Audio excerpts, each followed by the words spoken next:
Jewish Education in Media is pleased to present L'Chaim, a program that highlights the people, issues, and events of importance to the Jewish community. Now here is your host, Rabbi Mark Golub.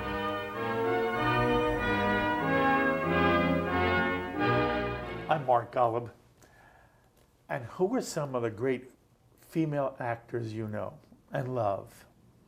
You know, the women who just are, you're captivated by their charisma, and you marvel at their ability to portray characters with such honesty that they become the character they're playing, and they touch something deep inside your soul. And each of us has our own favorites. You know, Meryl Streep, Helen Mirren, Glenn Close, stars like Nicole Kidman, Viola Davis, Jennifer Lawrence, or great actresses with a wonderful flair for comedy who make us laugh out loud, Julia Louis-Dreyfus, Melissa McCarthy, Amy Adams. Or if you're older, Katharine Hepburn and Ingrid Bergman and Lucille Ball.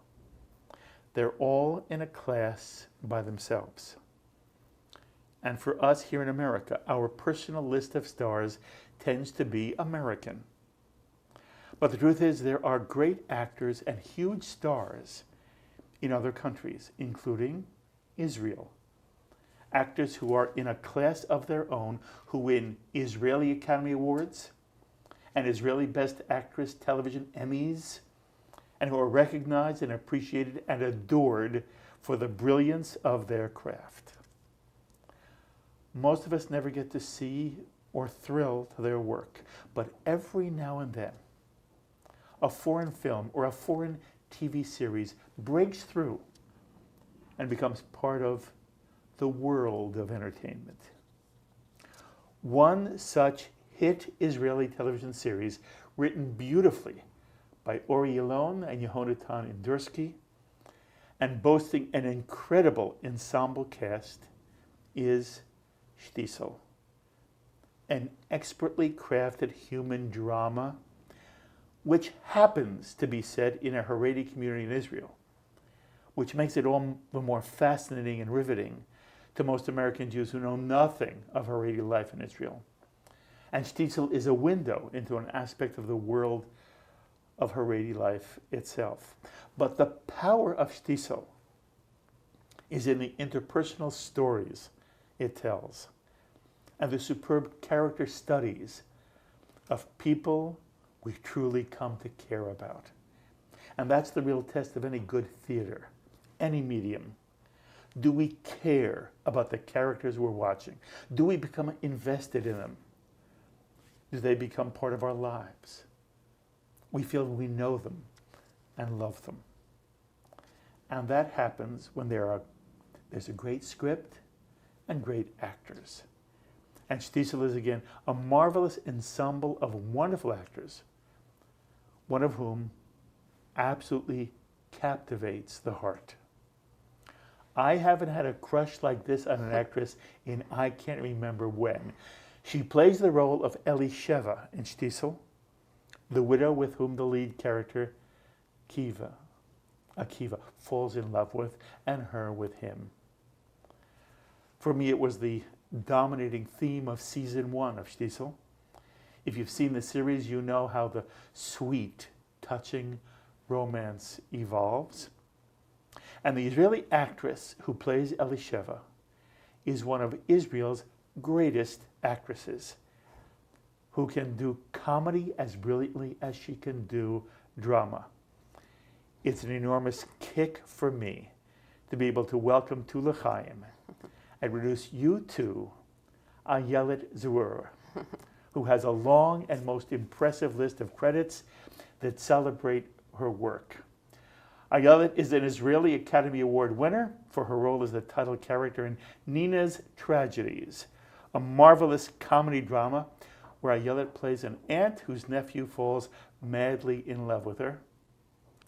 Ayelet also won an Israeli Television Academy Best Actress Award for her role in the series In Therapy, which many of you may have seen in its American HBO adaptation called In Treatment.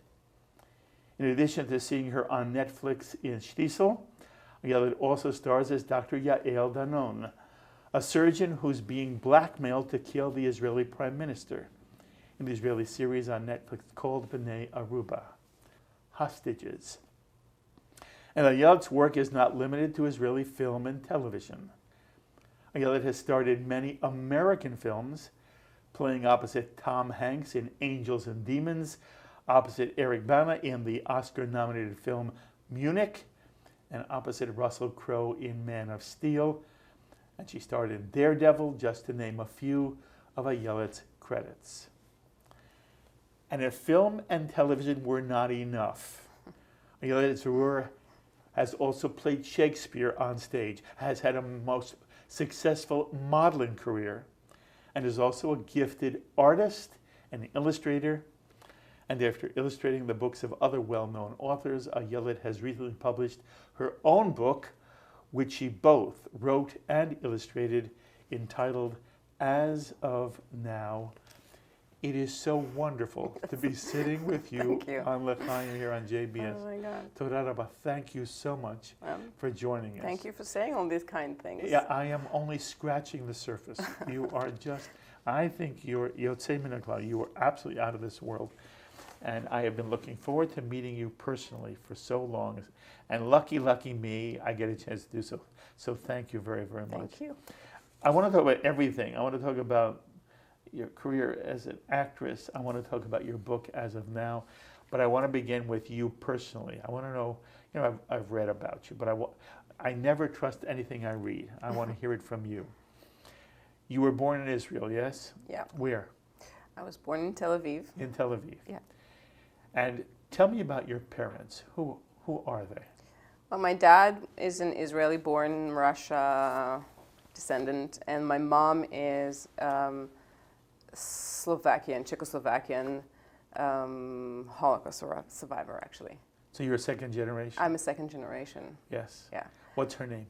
Her real name is Aviva. She has a stage name? A Czech name. A Czech name. Yeah. But Hebraically it's Aviva. Yes. And your father is named? My father's name was Joshua. Has he passed? He had passed. I'm sorry. Yes. I'm sorry. What were they like as people? Well, my mom's still alive, thank God, and she's a strong lady. They belong to, I think, a generation that had to survive. So there was not a lot of spiritual talk or emotional conversations, psychological conversation. They're really just people who kind of survived. Yes. My dad was an artist in Seoul, but he had to work to make a living. He was a painter, and then later on in life he wrote. But, a working class people. Did your mother talk to you about the Shoah? No, never. She never did. Never did? No. Do you know anything about it Oh, from yeah. other sources? I do now about because her journey. Now I do, because now with the years she is been able to tell a few stories. Yes. She lived in a small village where the trains used to go, so she has certain memories. She is capable of telling bits and pieces of stories. So she used to tell us that when we were older. They used to look at the trains passing by on the way to the, camps. As a young girl, she was sent to a family, then to a convent. So she was actually raised Christian. And then after that, when towards the last year of the war, when it became really dangerous for Jewish kids to be hanging around free, so to speak, they were taking her and her sister in the middle of the night to the mountains, and there's a story of like how they got there within 3 nights of walking at night in the forests, because they knew the forest really well. My grandfather, who I've never met, had a wood chopping business where they used to, send the wood down the, rivers, and so that's why, and that's where they lived for the last year of the war. And then at 16, they stayed in Slovakia, and only at the age of 16 she actually moved to Israel. Why did you come to Israel? I don't know. Okay. It's a good question. I never Okay. asked why, Okay. because it was obvious to Yeah, me. there she Why was, would you right. stay, you know? But it's a good question. I never asked it. But I know at 16, she moved to Israel with her sister on a boat, and then the borders were closed, so her parents had to stay for another 10 years. She had a, challenging life. But that's a kind way of saying it. It's amazing how your mother and people like her were able to survive. Yeah. And I am in awe. And give birth to 3, healthy girls, and You have 2 sisters? I have 2 sisters. We're the Chekhov's 3 sisters, so to speak. It's as dramatic. And she did a good job with what she could. Was she a happy woman, or was she sad all the time? I can't say this is happy. Yeah. Happy is a very elusive term, I feel like, and I don't know. I mean, I think she was pleased sometimes she was happy, but most of the time I think there's been a cloud, some sort of a cloud. Ayelet had many people here who are the child of survivors. Oh, really? You have? Yes. And some of them had a very hard time. And some, by the way, became actors. There you go. But the extent to which you're comfortable telling me, was it hard being the child of a survivor? No, she really wasn't the kind of person like you hear in the stories where, a person was in the camps and had struggling with the actual existing question, why am I alive? Am I deserving this life? She wasn't that kind. There was a lot of life in our household. My dad was a very funny man with a lot of sense of humor, a tough man, but funny. And she was a beautiful woman with sort of there was just a cloud, unspoken, kind of, yeah. And there was not a lot of intimacy, let's say. I think that's where this kind of life comes. That story is. That's very honest. Yeah. Yeah. You close to your sisters? Yeah. That's nice. You are married. Yes, I am. You have a son. Ayelet, do you think anything you experienced as a child with your mother and father, especially your mother, influenced you in some way in terms of what kind of mother you want to be to yours? How old is your son now? He's 14. 14. Yeah. Just bar mitzvah recently. Just a year ago. Not lovely. But as you look at it, all of us who become parents, there's something we like about the way we were raised, and there are things we're going to do differently. And I'm just wondering, as you talk, do you think in any way this influenced how you mother? So I think there's 2 aspects to that. First, I know, by reading some scientific material that actually we get more DNA from the mother than the son, than the husband. I mean, the father. Right. So I'm sure there's something going on between generations that is deep. So whether I want it or not, it's there, I'm sure. But I have no responsibility over it. It's nature. The other side of this is the fact that I think I tried to have more of a intimate connection to my kid, to try to make his life like a happy life. I think one of the strongest tools you get in life is the ability to laugh and to be just casually happy. Not extremely happy, but just casually okay, So that's kind of like how we live our life. That's lovely. What's your son's name? Liad. Liad, okay. So what about the Jewish character of your home growing up with your sisters? To what extent was it a Jewish home? It wasn't. It was an Israeli home. An Israeli home as in, on high holidays, everybody doing the same thing, which is like Passover dinner, and then... it was not an observant home. No, not at all. There's nothing. I mean, I actually tried to have a conversation about the concept of God with my mom. Did you? Yeah, and she has a very complex relationship with it. Oh, tell me a little. What did she say? Well, as a child, I think because she grew up Christian, and her mom used to joke about the prayers she used to come with from the convent because they were hiding their, religion. I think she has a complex relationship to it, and she doesn't really, I don't know if she's even a believer, or it's very hard to get a sense of, like, what are you from her. Do you think most Israelis your age who are not in the Haredi community or not in the Orthodox community, Yeah. do they believe in God? Oh, that's such a good question. I don't know if they would say that they believe in God, but I think every person either gravitates towards some kind of spirituality, whether they call it religion, God, Judaism, whatever that is. So yeah, I think there's a quest always towards it. Good for you. That's Yeah. a very good answer. When I had the other members of the cast of Shtisel here, it was lovely. I asked them this question. I want to ask the same question to you. In terms of your own self-identity, as you grew up Israeli and you grew up in your parents' home, was your identity, you were a Jew living in Israel, or you were an Israeli who happened to be a Jew? So I understand that question and where it comes from, because in the last 13 years, actually, I've been living in LA.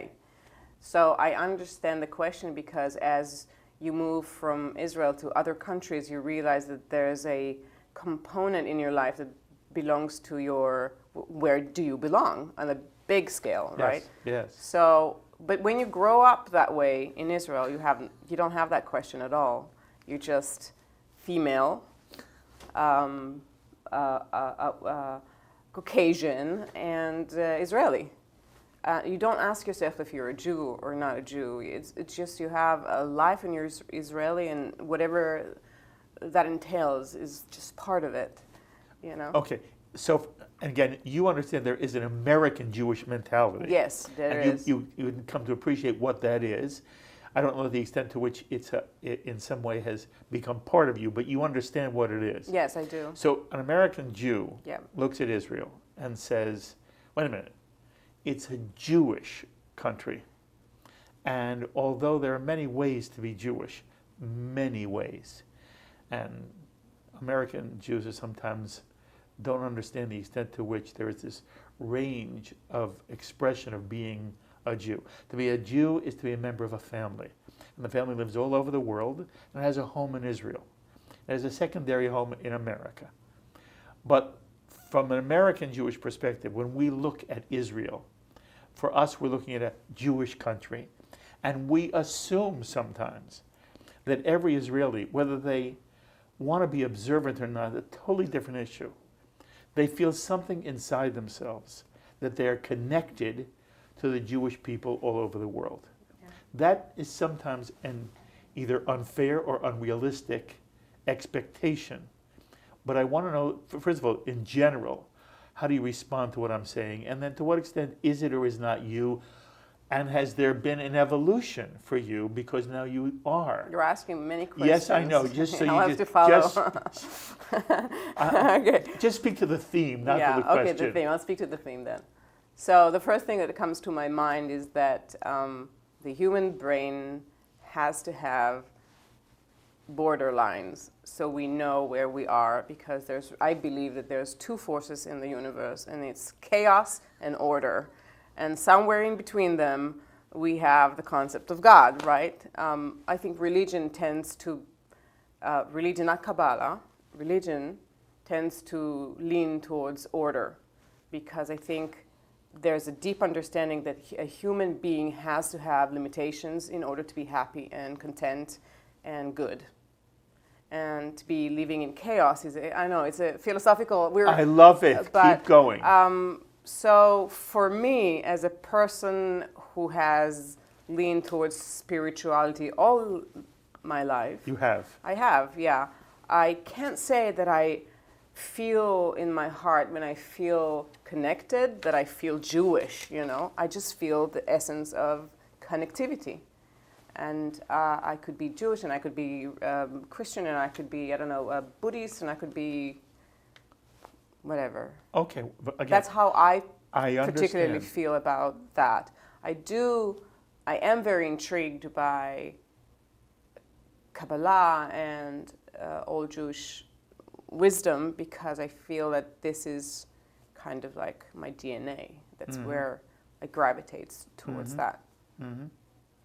And you've lived in America for 13 years. Yeah. Do you still have feeling for Israel? Oh yeah, definitely. First of all, I work there all the time. Yes. I try to film there as much as I can, because I feel like this is my roots are there, and also I don't see a reason why I should just, Yes. you know, there's no reason for me, and it's my language, and I understand the culture. I live here and I work here, and I once in a while, when something really great comes along and I can do it and it makes sense, then I do it. I just came back from filming, so. What did you film? I filmed Is it a TV series? it's a mini-series. Mini-series. Yeah. Called? Losing Alice. Losing Alice. Who do you play? I play a film director and writer who's on the quest to create her ultimate creation, and on the way she gets lost emotionally and in her relationship with people she's involved with in work and in life and her family. And so it's sort of like a Faust for Yes, yes. you know, our century Faust in Yes. female version. And it's a bit of a thriller, but a psychological thriller, and it's a beautiful piece of writing. Great. I hope it comes to Netflix and everybody gets to see you Yes, in I it. hope so too. Yes. By the way, we should talk for 1 minute about your craft. At what point in your life, Ayelet, does the theater bug bite you? And at what point do you say to yourself, oh, I want to make this my career? I loved movies all my life because my dad used to watch westerns on American Westerns? American Western. In fact, Clint Eastwood was like my hero. It still is, actually, as Have a you ever met director. him? Huh? Have you ever met I've him? met him very briefly in a film festival, and I've always wanted to work with him, and I'm still hoping it's going to happen. I hope so too. I hope so. So I had love for films, but I never really thought about that as a profession. I did go to see Lindsay Kemp, who was an artist, like a theater dance company, and I saw that show, and I think after that I knew that was what I wanted to do. It was just so profound that I was so taken by it, and that's Profound in what way? I just remember weird people climbing on a wall of some flowers, and just the expression of something I couldn't quite put my words into it, but it gave me emotions and thought. That conundrum of like something that you feel so strongly about, but you have no clue what it is. You know, Yes. that kind of thing. That's sort of spoken to me. And the way I've read it is you serve in the IDF in some kind of theater group. Is Yeah. that correct? So you're already involved in theater. Yeah. But then you come to study in America. Is your study in America what in some way sort of propelled you professionally at that point? Or were you already deeply into it? So everybody my age watched Fame on television. I don't know if you remember that. Well, So yeah. in my mind, Juilliard was the thing I wanted to do. And so I went to study acting in Israel for 3 years, and I was really Where? in a school, in a drama school in Israel, and came out with a show, and we actually performed for a year, and it was really good, very funny. But then I felt like I wanted more, and I sort of had an idea that if I'll go to New York, I'll find my way into Juilliard, and so I came to New York, and then I realized that the fee to go into Juilliard was like $50,000 or something crazy like that. And I was like, there's no way I could do it. And so I stayed, and I just joined a theater group. It was called the Habitual Theater Group. And then took afternoon classes that really changed my life eventually with George Morrison, who passed away. Life sort of had their own journey. Very nice. You heard me say, I want to know the extent to which you think I've described it accurately. A quality theatrical performance or theatrical work is a combination, almost a partnership of great writing and great acting. Yes. And that without one or the other, it can be good, but it does not have the power. I don't think it can be good without one or the other. You're probably right. Okay. Yes. No, I'm not. No, but if it only has one, it might be good. But to be great, it needs both. Yes. Yeah, I totally agree with that. And, I don't know what happens to someone in the business, someone who is a professional actor, whether you lose the ability to enjoy film the way you would have when you were not a professional. Oh, I'm sure. It's sort of like baseball players don't ever want to watch the game. So I don't know the extent to which you, in some way now, you're in that world. But when I see you work, there seems to me to be an ability for you to become part of the character that you're playing is something you want to portray.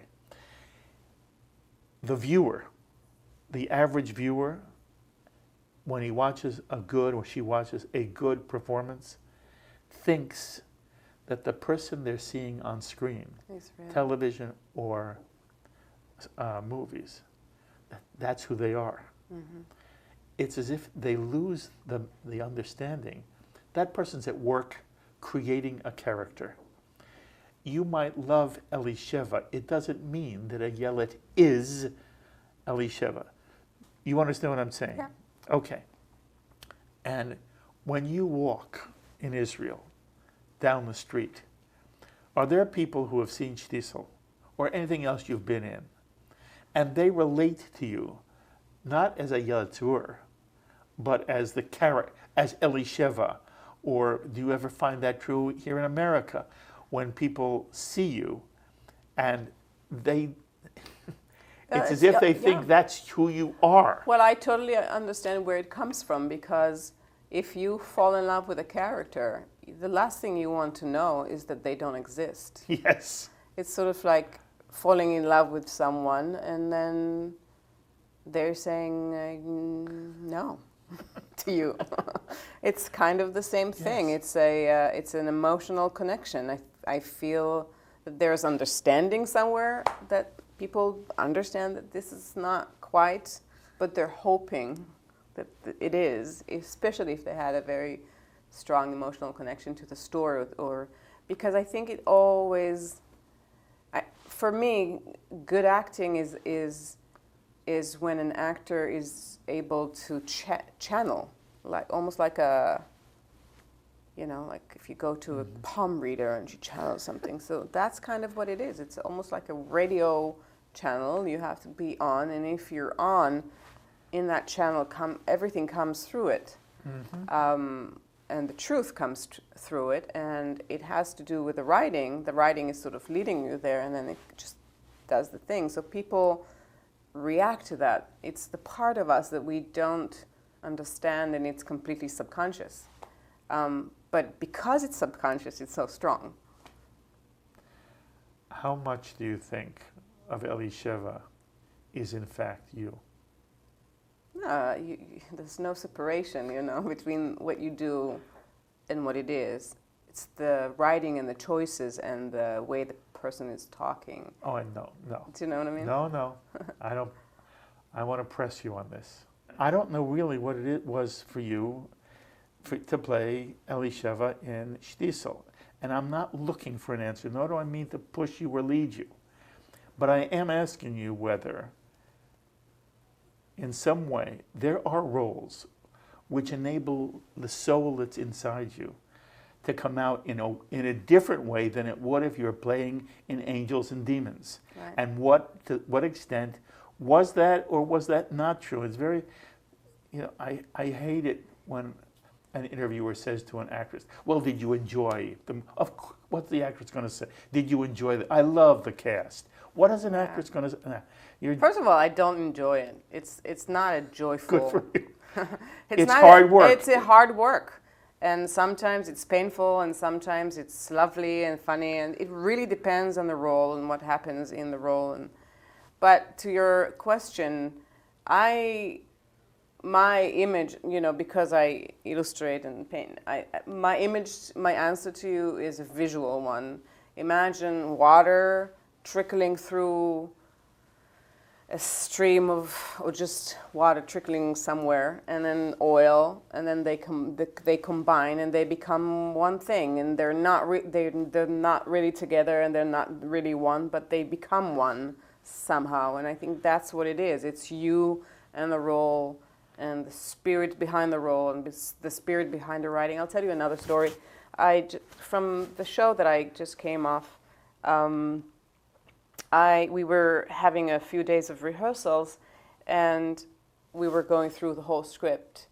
And every now and then I would stop and I'd say to the writer, who was also a director, a female director, very talented, I'd say to her, this line it doesn't read very right. And she would, every now and again, it was just like, she would say, it's unbelievable, you're feeling, you're aiming, you're pinpointing the lines that I changed because other people told me to change. And it was like sharp razor. It was just, I understood what she was going for, and the minute she was lying, I could feel it. Mm-hmm. So I feel like, so she chose right, she chose me for the role. Maybe someone else wouldn't, but I felt, so that's kind of what it is. It becomes one. It's a one piece. You become one with the inside of what it is. And so for Elisheva, I think because the first season deals with mourning particularly, and dealing with separating from loved ones, whether it's him from his mom, or his dad from his wife, or his sister from a marriage, which is also a version of death, or Elisheva, twice a widower. That's what it is. That's what the show is about. It's about love, but as a vehicle to saving yourself, I think, more than actual just plain love. So for me, when I saw this and I realized what it was, I sort of knew where I was going with it, because I, not long ago, lost a very dear person to me in my life, like one of the closest ones. And so I understood Elisheva from a very deep place where you have a pool. When you listen to someone really, really close to you, you have a pool outside of life. I don't know if you know that. I don't know if you lost someone really, really, really close to you. You really physically, like energetically have a pool. And she has that. And so when he shows up and all lovable and young, and he's sort of about to maybe saves her, and she's for a little while thinks it's possible. And that's what it is. Mm-hmm. I want the audience to see just a little bit of your work. And I want them to understand how whatever you do, when you do it theatrically, or in whatever medium, it is so honest and real, and you're able to touch the soul of it, and that's a gift. You are a very gifted actress. Thank you. Let's see. We have just a couple minutes of Shtisel, and in this scene, it's sort of the beginning of this relationship between this young, he's almost a boy, Kiva Shtisel, Akiva, and it's a great storyline, and he was going to get married to a woman he didn't want to get married to, a girl he didn't want to get married to, and then he doesn't. Meanwhile, he has met by accident this slightly older woman, but she's already been a widow twice, as Ayelet just said, and she has a son who's in Kiva's class named Israel, but he falls for her. And in this scene, it's when they're basically have arranged their first formal meeting. And I want you to see it for two reasons. Shtisel, again, is masterfully written. There are people who've said to me, well, it's not Sopranos. There is a dimension of character study and development that has that degree of sophistication. That's part of what makes Shtisel a very unusual and very successful series. But it's now international.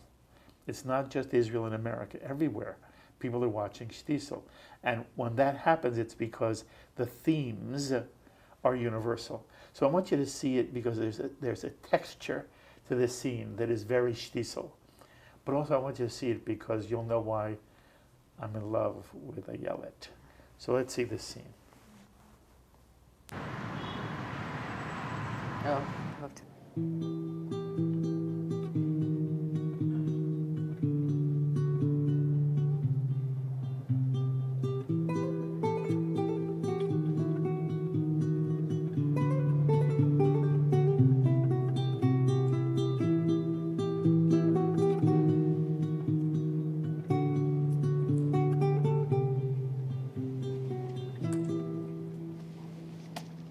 חיכית לי, אני מצטערת.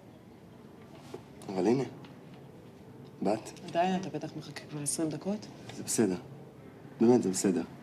אני בכלל קראתי פעם באיזשהו ספר שהמילה לחכות, באיזשהו משהו שלא יגיע בסוף. מצחיק, חשבתי שאנחנו מחכים למשיח. באמת חשבתי על זה לא מזמן, שאנשים רוב הזמן מחכים למשהו, לאוטובוס שיגיע, בתור לרופא. מחכים שהקומקום ירתח, מחכים להירדם בלילה, מחכים למישהי בלובי. ואת? אני מה? למה את מחכה? אני אולי כבר לא מחכה. אני מחכה שישראל יגדל ויסתדר בחיים. אבל בשביל עצמך. מחכה למשהו? לתחיית המתים? אני מבהילה אותך, עקיבא? לא. את יודעת, יש לי חלום, כזה שחוזר על עצמו כמה פעמים. אני רואה מרחוק אישה, היא יושבת על ספסל. לידה יש מזוודה חומה. והיא מחכה. למי? לא יודע. זה תמיד מאוד עצוב. אבל גם מאוד יפה. היית צריך אתה לאחר, ואז היית רואה אותי מחכה. נכון. את אומנם בלי מזוודה, אבל זה עדיין היה מאוד יפה. אולי נעשה את זה באמת. מה? נתחיל את הפגישה שלנו מחדש, והפעם אתה תאחר. בוא, עכשיו. כן? טוב. בסדר. אז לקום? כן.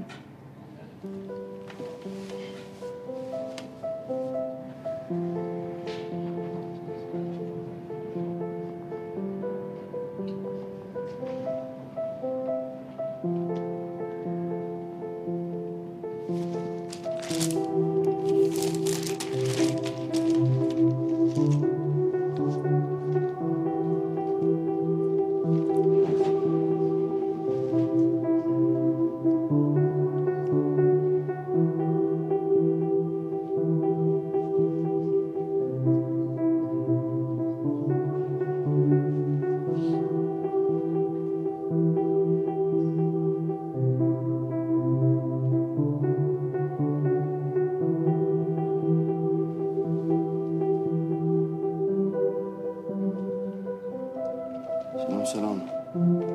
מתנצל על האיחור. שטויות. תשמע מה קראתי כאן.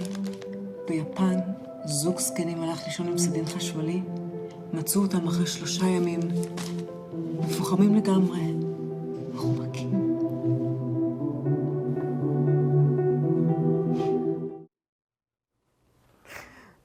They fit so well together. Oh my goodness. They're so out of this world. Yes. Both of them. Yes. Yeah. Yes. In that particular scene, I can see that every time I think about it. It's tragic and funny at the same time. Yes. But again, I'll say this. I hope people understand. That's an actress at work. You're an actor at work creating that, and it is masterful. Kol hakavod to you.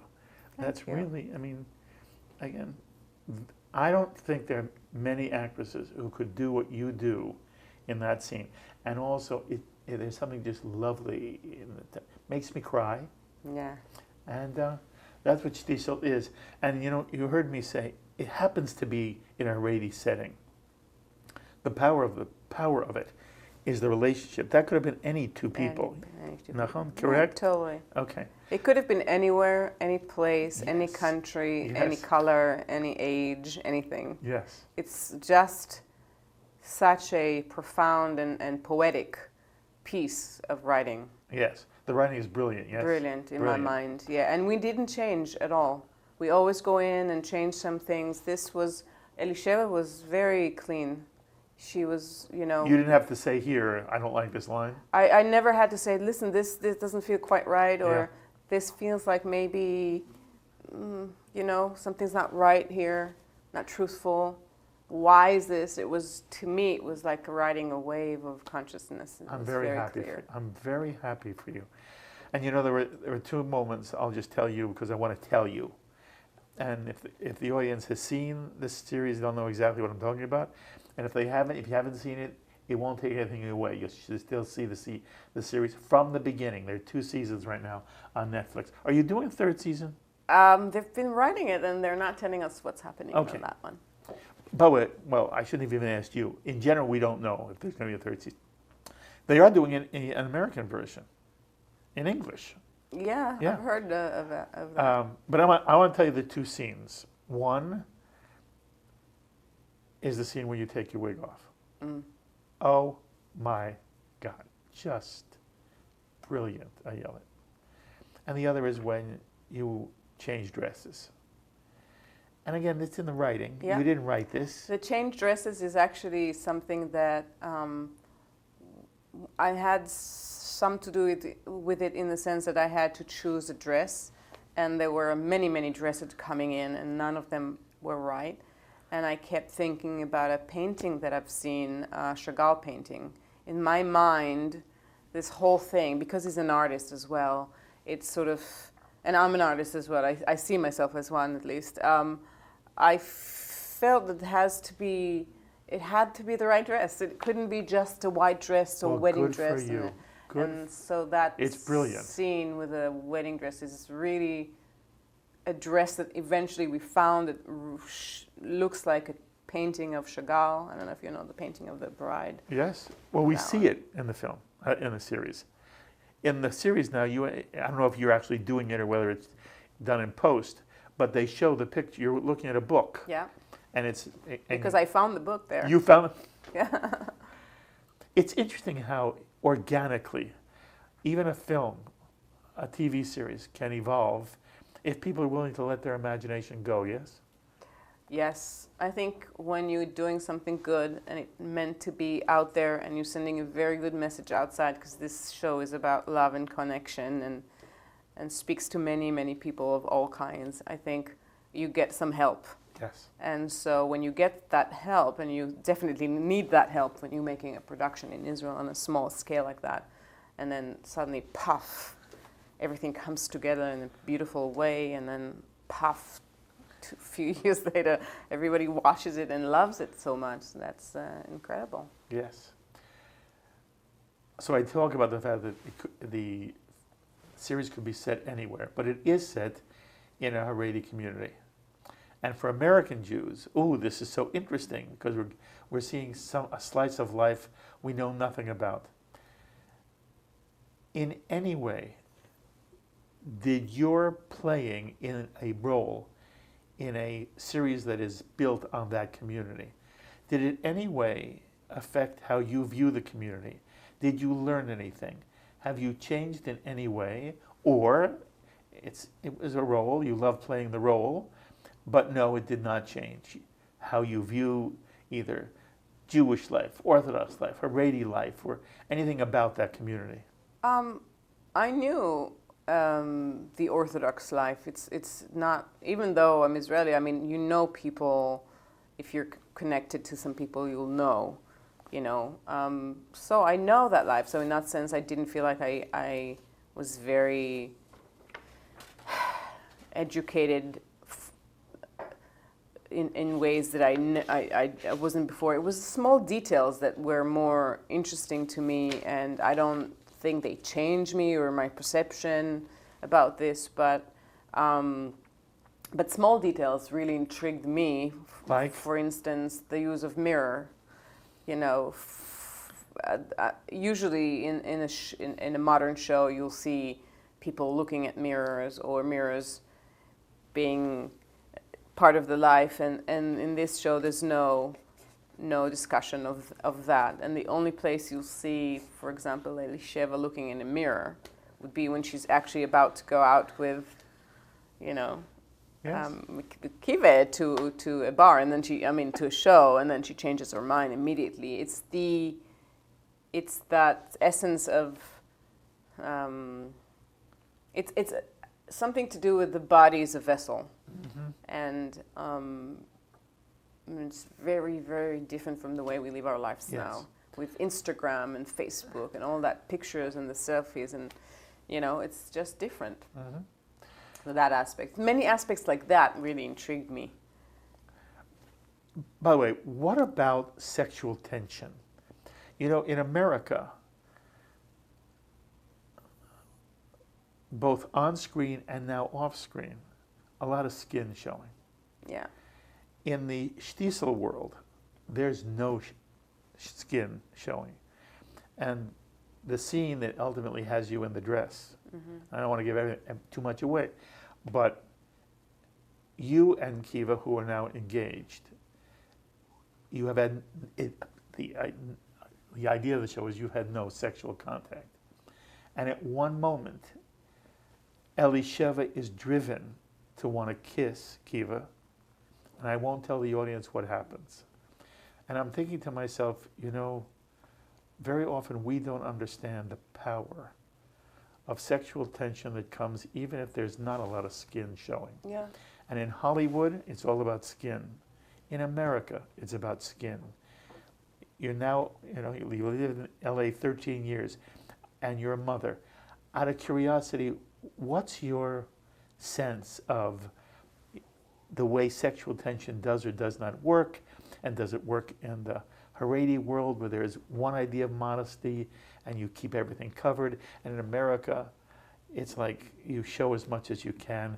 What's your sense of it all? Again, these are many questions packed into one, but for Elisheva in the show particularly, I think the coverage was not just a part of the world she belongs to, it's also representing metaphorically the coverage that people put on to survive, or the face, so to speak, that they put on to survive. It's so that's one aspect of it, and I really like the fact that there's no physical connection, and that the story is told. There's a lot of yearning happening.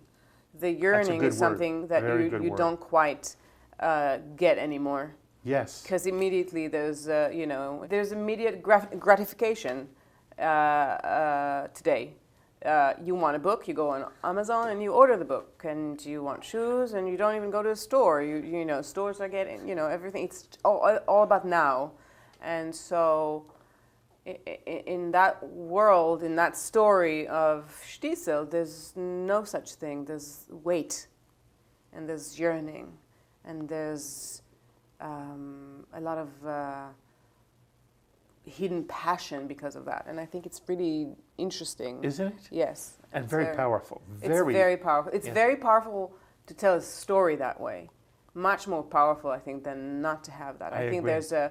if you have restrictions, it's more interesting in some ways. I also think very often American Jews are critical of Orthodox lifestyles. And this series, because of the way it's written, you see that there is as much passion, yearning, love, as there is in any other. And in some way... Stupidity. And stupidity. And close-mindedness. Yes. And pain. Yes. And suffering. A lot of pain. I mean, here's the thing. It doesn't matter where you live and what. We're all going through the same thing. Right. It doesn't matter what I wear. Right. You know, my skin is just the skin. You know, the inside is the inside. We are all trapped. We are all trapped, and that's why we're here, I feel like. You know, so... Have you ever directed? I did a little bit of theater work that I've directed. Do you want to direct? Yeah. You would be a fabulous director. No, thank you. No, it's totally my goal. I've been writing for many years and aiming towards that. And you will direct, yeah. and you'll be a wonderful, Thank wonderful you. director. You will. Tell me about the artwork. You're an illustrator. And first of all, you've illustrated other people's works. Yeah. And now you've done As of Now. Tell our audience, what is As of Now? So I started illustrating to a friend of mine who wrote articles for magazines, and I always did his food stuff. And then he wrote a book, and he came to me and he said, would you illustrate that book? And I had a lull between jobs, and I said, sure, why not? That would be great. Just like when you do when you're young and have no fear. And so I did, and the book became really successful. It was called Badolina, and it still is like a classic. A classic. And then I did another book where I edited Paulo Coelho for Idiot and illustrated it. And then years have gone by, and I haven't done anything like that anymore. And about a year ago, so in the last, I'd say 4 years, I've been doing meditation on a regular basis daily and practicing stillness and you know, in my mind, not stillness. I couldn't be still. And this book sort of came to be was written. Almost every meditation I had an understanding, and I sat down and I wrote it on the phone. And I kept the structure of the writing. So it's not really poems and it's not really writing, it's just like something in between them with rhythm a little bit. And then I sat down and illustrated it, and I thought, this could be really nice. Is there a theme? Yeah. What's the theme? As of Now speaks to the choice we have to be content, to be happy, to take care of ourselves, to be aware. So this is let's say a book of meditations, of understanding, of lessons.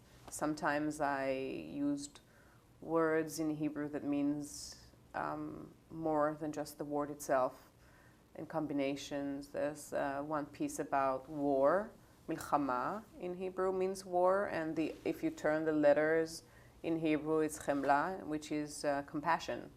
So there was the whole thing about that. And it's just sort of wisdom. That's sweet lovely. Wisdom.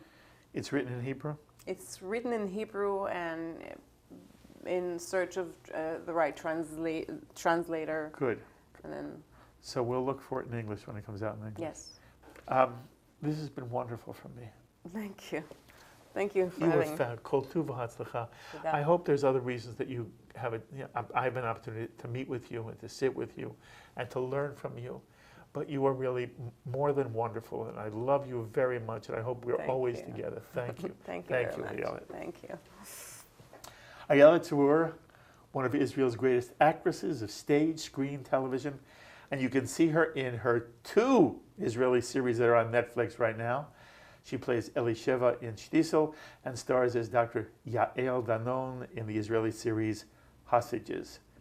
And of course, you can see her in many American films.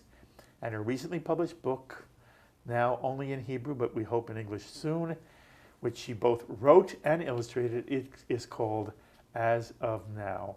As always, I invite you to be in touch with me with any thoughts or comments you may have to any of the things you've heard on this edition of L'Chaim. Please email me, write me, post on our Facebook page, or tweet me. I look forward to hearing from many of you. Also remember, there's the L'Chaim podcast. You can take L'Chaim anywhere you go. Wherever you download your podcast, you'll find L'Chaim, and you can hear my conversation with Ayelet wherever you go. And in closing this special edition of L'Chaim, my special thanks to Thea Wieseltier and the New York Jewish Week, who is coordinating this American tour of cast members of Shtisel, and she helped make this meeting with Ayelet possible. Thank you so much, Thea. And so until the next time, I'm Mark Golub. L'Chaim, my friends, to life.